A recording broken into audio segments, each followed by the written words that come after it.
खास मेहमान जुड़े हैं, कर्नल जस्सी सोडी हमारे साथ जुड़े हुए हैं। सोडी सर, जिस तरह से एयर मार्शल ने कहा कि हमको जानकारी नहीं थी, आप बता रहे हैं कि ऐसा फैसिलिटी है वहां पर, और बड़ी बात यह है कि जो भूकंप आ रहे हैं, जो अर्नब गोस्वामी भी कह रहे थे, इंडिकेशन पूरा यही है कि हिल चुका है पाकिस्तान, और जब पूरी तरह से भारत ने हिला दिया तब मजबूर होना पड़ा है सीज फायर के लिए।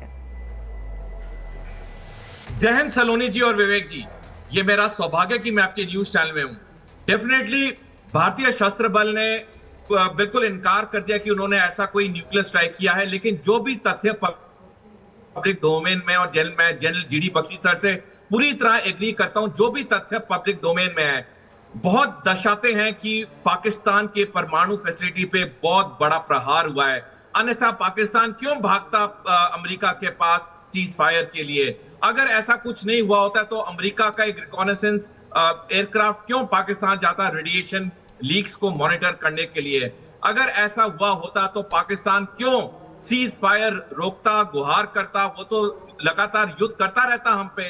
डेफिनेटली बहुत बड़ा हुआ है और एक बहुत बड़ा प्रहार हुआ है, और अगर भारतीय सेना नहीं एडमिट कर रही है तो बिल्कुल सही है, उनको एडमिट भी नहीं करना चाहिए। लेकिन जितना मैंने रिसर्च की है पिछले 2 दिनों में, जब से ये तथ्य पब्लिक डोमेन में आए हैं, भारत ने वाकई पाकिस्तान पे बहुत बड़ा प्रहार किया। और जिस तरह कल रात के प्रधानमंत्री मोदी जी के संबोधन में उन्होंने साफ कहा कि भारत न्यूक्लियर ब्लैकमेल से ही डरेगा, यानी कि बिल्कुल साफ और स्पष्ट संदेश दे दिया पाकिस्तान को कि परमाणु परमाणु परमाणु करना तुम छोड़ दो, जो हमने करना हम करेंगे। अगर तुम अब भी बाज नहीं आए तो आगे जो होगा उसके लिए पाकिस्तान की हुकूमत और पाकिस्तान की सेना ही जिम्मेदार होगी। पाकिस्तान अवाम मरे या ना मरे, अब भारत को लेना देना नहीं, अब सब कुछ पाकिस्तानी सेना और हुकूमत के हाथ में है।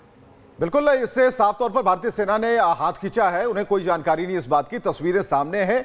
और जो भूकंप के झटके महसूस किए, कर्नल सोडी, एक बात तो है कि जो वहां पर अमेरिका का वो विमान पहुंचा है जो ऐसे धमाकों के बाद रेडिएशन को जांचता है या फिर जो वहां से परीक्षण किए जाते हैं उन उपक्रमों को ठीक करता है, तो ऐसे में तस्वीर आती है, ऐसे में खबरें आती हैं, ऐसे में भूकंप के झटके वाली खबर आती है, और एक तस्वीर आती है कि यहां पर जो तमाम जो ऐसे विमान हैं देखे गए हैं। तो 4 चीजें एक साथ जब दिखे तो 5वीं चीज ये हो जाती है कि भरोसा करना चाहिए, कुछ तो बड़ा हुआ है।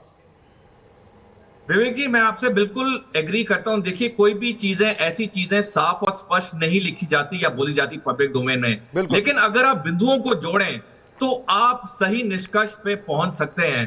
और जिस तरह से इतने बड़े बिंदु आ रहे हैं पब्लिक डोमेन में, और जैसे आपने सही कहा, 2 बड़े अर्थक्वेक होना एक के बाद एक। देखिए, मैंने स्ट्रक्चर्स में एमटेक किया आईआईटी से, मैं आपके दर्शकों को बता सकता हूं कि जब भी कोई भूकंप आता है उसके बाद बड़ा भूकंप आने में समय लगता है। आफ्टर शॉक्स आते हैं लेकिन वो बहुत हल्के होते हैं, लेकिन एक के बाद एक 2 ऑलमोस्ट सिमिलर इंटेंसिटी के रिक्टर स्केल पे भूकंप आना, ये नॉर्मल नहीं है, ये अबनॉर्मल है। और अबनॉर्मल जब मैं कहता हूं, ये प्रकृति का कोई खेल नहीं है, ये इंसान द्वारा ही कुछ किया गया है। डेफिनेटली बहुत बड़ा हुआ है पाकिस्तान के परमाणु फैसिलिटीज के आसपास। यहां पे मैं आपके दर्शकों को एक और इंटरेस्टिंग बात बताना चाहूंगा। देखिए, जहां तक अमेरिका है, अमेरिका ने अपने पैरा स्पेशल फोर्सेस का एक दस्ता ऑलवेज अलर्ट पे रखा है वॉशिंगटन में कि यदि पाकिस्तान के परमाणु हथियार फैसिलिटी पे आतंकवादियों का कब्जा होता है तुरंत उसे मूव किया जाएगा। तो देखिए, ये एक रिकॉनेसेंस फ्लाइट इमीडिएटली पाकिस्तान के ऊपर आना, ये साफ दर्शाता है कि अमेरिका को पूरी जानकारी मिल चुकी थी कि कुछ बड़ा हुआ है पाकिस्तान के परमाणु फैसिलिटीज के आसपास। आप बड़ी बात कह रहे हैं, और ये अंदेशा इसलिए भी जाहिर किया जा रहा है क्योंकि 2 अर्थक्वेक आते हैं, पाकिस्तान अचानक से अपना रुख बदल लेता है। पहले सामना करने की बात, तैयारी करने की बात कर रहा था। हमारे साथ हमारे सहयोगी जतिन भी जुड़े हुए हैं, उनका भी जरा रुख कर लेते हैं। जतिन, महत्वपूर्ण इसीलिए हो जाता है कि जो सीरीज ऑफ इवेंट्स हुए हैं, जितनी जल्दी से पाकिस्तान का रुख बदला, जितनी जल्दी पाकिस्तान अमेरिका के पास गया, जितनी जल्दी पाकिस्तान ने कहा कि हमें सीज फायर चाहिए और खुद कॉल कर रहा है, तो ये जो सीरीज ऑफ इवेंट्स हैं, अगर डॉट्स हम कनेक्ट करें, अगर उन अर्थक्वेक्स को हम देखें, अगर अमेरिका विमान का वहां पहुंचने की हम बात कर रहे हैं कि रेडियो एक्टिव किरणें जो हैं उन्हें अब्जॉर्ब करने का वो सामान लेकर गए हैं, उसे मटेरियलाइज करने का सामान लेकर गए हैं, तो बहुत सारी जो चीजें हैं, डॉट्स कनेक्ट करने पर यही समझ में आ रहा है कि बहुत कुछ हुआ है। बिल्कुल देखिए, और जिस सीरीज ऑफ इवेंट की आप बात कर रही हैं, आप टाइमलाइन जब देखेंगे 7 तारीख से लेकर 10 तारीख के बीच में पाकिस्तान का रुख कितना बदला है, और ये ऑपरेशन सिंदूर के जरिए ही बदला है। और यही कारण है कि कैराना की जब बात की जा रही है तो कहीं ना कहीं पाकिस्तान का जो न्यूक्लियर एस्टेब्लिशमेंट है उसको कितना नुकसान पहुंचा है, और ये पाकिस्तान के रुख बदलने की एक सबसे बड़ी वजह है। इसके पीछे 2 बड़े आधार हैं। एक, पाकिस्तान में पिछले 24 से 36 घंटे के पीछे 2 बार भूकंप का आना, और वो कोई मामूली भूकंप नहीं था। 4.5 से लेकर 5 जो मैग्नीट्यूड का भूकंप था वो आप लोगों ने, पाकिस्तान ने फील किया। और दूसरी सबसे बड़ी बात, कल रात को प्रधानमंत्री नरेंद्र मोदी जब 8 बजे आते हैं और पाकिस्तान के बारे में बताते हैं तो उसमें एक बात बहुत महत्वपूर्ण उन्होंने बोली कि न्यूक्लियर धमकी अब भारत नहीं सहेगा। तो ये ऐसी टाइमलाइन है जो कैराना को लेकर सोशल मीडिया पर जो चर्चा चल रही है, और अमेरिका के प्लेन्स को वहां पर देखना और रेडियो एक्टिव सिग्नल्स के वहां से रिट्रीव करना, और ये कहीं ना कहीं इशारा कर रहा है। लेकिन जब हम अपनी फोर्स के बारे में बात करते हैं तो कोई भी जिम्मेदारान फोर्स इस तरीके से